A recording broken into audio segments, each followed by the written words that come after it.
हाय guys, मैं हूं Ayushi and welcome to law digest.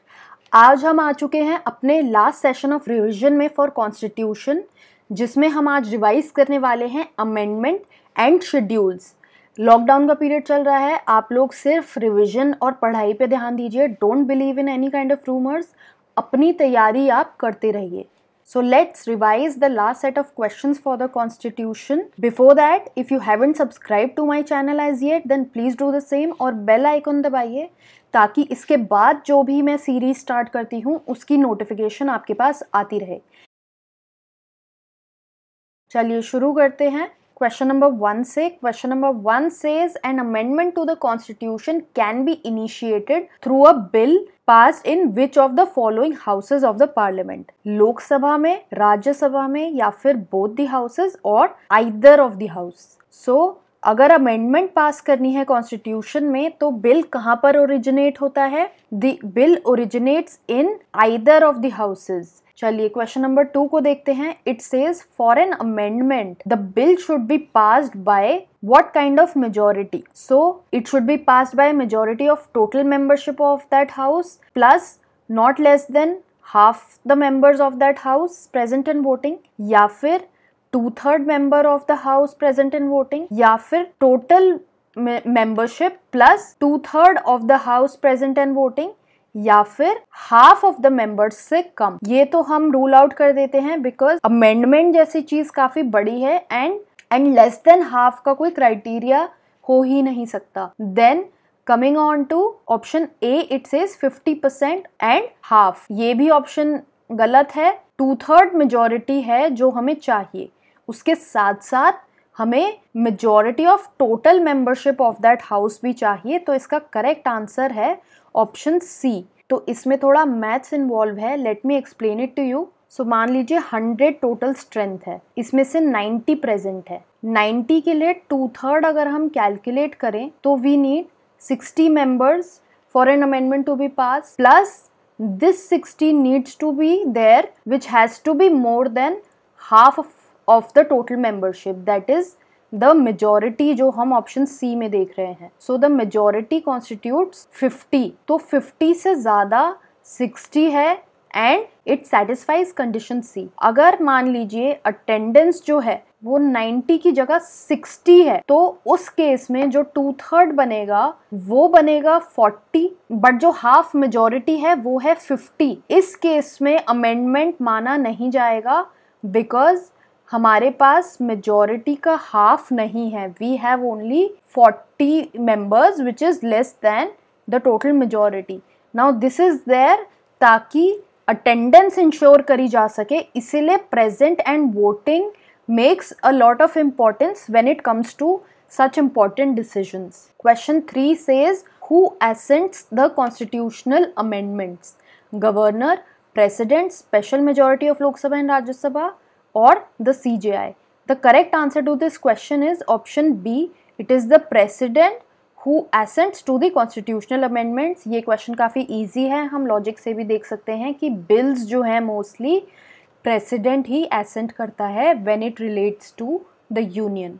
Let's move on. Question 4 says which of the following cases held that the amendment of the Constitution means amendment of all the provisions of the Constitution? Shankari Prasad case, Golaknath case, Kesavananda Bharati case या Minerva Mills case? इसका correct answer है option A. Shankari Prasad case के साथ एक और case था जहां पर ये सेम रूलिंग थी। इनफैक्ट शंकरी प्रसाद का केस में उस केस के रेशो को अपहेल्ड किया गया था और ये बोला गया था कि पार्लियामेंट की जो पावर है अमेंडमेंट की वो अनलिमिटेड है, जिसमें फंडामेंटल राइट्स को भी पार्लियामेंट अमेंड कर सकता है। तो ये जो केस है, do let me know in the comment section. This is just to check कि आप कोर्स को ठीक से पढ़ रहे हैं या नहीं एंड आपकी नॉलेज कितनी इनहेंस हो रही है। क्वेश्चन 5 देखते हैं। It says in which of the following cases it was first ruled that the parliament cannot amend fundamental rights? The same options are there. These options have been kept as the same because ये सारे cases बहुत important हैं। In fact 3-4 cases और हैं and ये सब एक chronological order में हैं which I have already given in my course. I am hoping आपने केस के कंटेंट के साथ साथ एक क्रोनोलॉजी को भी दिमाग में रखा हुआ है. So इस केस में correct answer to this question is Golaknath case. Shankari Prasad case हम ऑलरेडी देख चुके हैं जिसमें बोला गया था कि फंडामेंटल राइट्स को अमेंड किया जा सकता है, तो ये ऑप्शन नहीं हो सकता. Golaknath case is the right answer. Kesavananda Bharati case में हम सबको ये याद रखना है कि Kesavananda Bharati case landmark case है कॉन्स्टिट्यूशनल हिस्ट्री का, जहां पर ये बोला गया था parliament can amend the constitution except the basic structure of the constitution. I am sure if you are reading the course properly ये आपका आंसर सही हुआ होगा. क्वेश्चन 6 देखते हैं. It says which of the following amendments amended article 368 and 13 affirming the power of the parliament to amend the constitution including fundamental rights. तो एक amendment आई थी, काफ़ी डेंजरस अमेंडमेंट थी जिसने पार्लियामेंट को पावर दे दी थी to amend full constitution including fundamental rights. ये आई थी गोलकनाथ केस के बाद. This order has already been given in the course. Now the correct answer to this question is option A, that is 24th amendment. This amendment was considered to be very dangerous. इस amendment में क्या है वो सब course में already provided है, मैं पहले भी किसी वीडियो में डिस्कस कर चुकी हूँ. Next question says which of the following amendments is referred to as the mini constitution of India. First, 24th, 42nd, 91st. The correct answer to this question is option C. 42nd amendment जो थी उसमें बहुत सारे changes हुए थे, इसीलिए उसको mini constitution of India भी कहा जाता है. नाउ ये जो आप देख रहे हैं 24th और 42nd अमेंडमेंट, ये मोस्टली हर ऑप्शन में अपीयर हो रहा है. ये दोनों अमेंडमेंट्स काफ़ी इंपॉर्टेंट हैं, आप याद रखिएगा कि इन अमेंडमेंट्स में क्या हुआ है. 24th अमेंडमेंट में हम पिछले क्वेश्चन में देख चुके हैं कि काफ़ी डेंजरस अमेंडमेंट थी जिसने पार्लियामेंट को काफ़ी वाइड पावर्स दे दी थी अमेंडमेंट की, including that of fundamental rights का अमेंडमेंट. एंड 42nd अमेंडमेंट जैसे कि मिनी कॉन्स्टिट्यूशन ऑफ इंडिया कहा जाता है, इसमें बहुत सारे अमेंडमेंट्स हुए थे, directive principles, fundamental duties, emergency, सब को लेकर, and everything has already been covered in the course. Next question says fundamental duties were added to the constitution through which of the following amendments? First, 7th, 13th या 42nd. अब अगर आपने amendments ठीक से नहीं पढ़ा है then you might feel कि fundamental duties तो काफ़ी ही basic है, तो first amendment से fundamental duties incorporate हो गया होगा.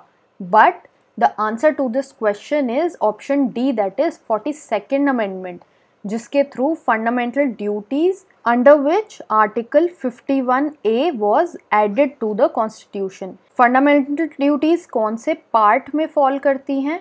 Do let me know in the comment section. Let's move on. Which amendment made changes to fundamental rights, duties and DPSP simultaneously? ये काफ़ी इंपॉर्टेंट क्वेश्चन है. एक अमेंडमेंट ऐसी आई थी जिसकी वजह से फंडामेंटल राइट, फंडामेंटल ड्यूटीज़ और DPSP में तीनों में ही चेंजेस करे गए थे. वो अमेंडमेंट कौन सी है? 73rd, 74th, 86th या 89th?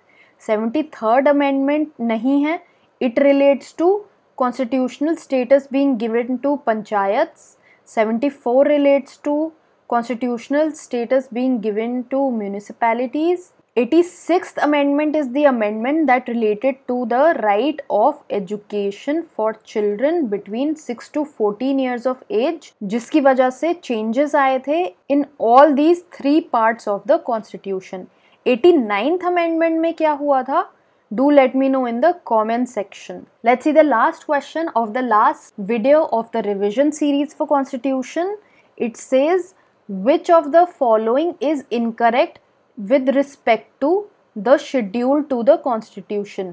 तो हमें ये बताना है कि ये शेड्यूल्स जो हैं, नंबर्स जो हैं, ये किस चीज़ से डील करते हैं, इनमें से कौन सा इनकरेक्ट है. Now schedule 1 deals with names and boundaries of state. ये स्टेटमेंट करेक्ट है. शेड्यूल 1 में बाउंड्रीज और टेरिटरीज दी हुई हैं. Then schedule 3 deals with the oaths of constitutional dignitaries. ये भी करेक्ट है, ये मैं पहले डिस्कस कर चुकी हूँ वीडियो में. Then option C says schedule 8 deals with the languages of the country. This is also correct, ये भी ऑलरेडी डिस्कस किया जा चुका है. एंड देन फाइनली हमारे पास ऑप्शन डी बचता है, which is the answer to this question which says schedule 10 deals with the 3 lists of the constitution. We know कि तीनों लिस्ट जो हैं कॉन्स्टिट्यूशन की वो प्रोवाइडेड हैं in schedule 7. This has already been discussed in one of the revision videos. And schedule 10 जो है वो एंटी डिफेक्शन लॉ से डील करता है. The correct answer to this question is option D. So I hope it was a good revision for you. जितने भी अभी तक वीडियोज आए हैं इस पूरी सीरीज में, do watch them.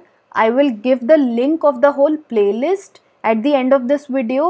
You can watch it fully in case you have missed anything. And if you're facing any issues with respect to answering these questions, then I would say do go to my website, take a look at what has been covered by me in the course of Constitution. जो भी chapters हैं उनको देखिए, वो काफ़ी important है if you want to sail through the Constitution part of the exam. Thanks a lot guys for watching this whole series.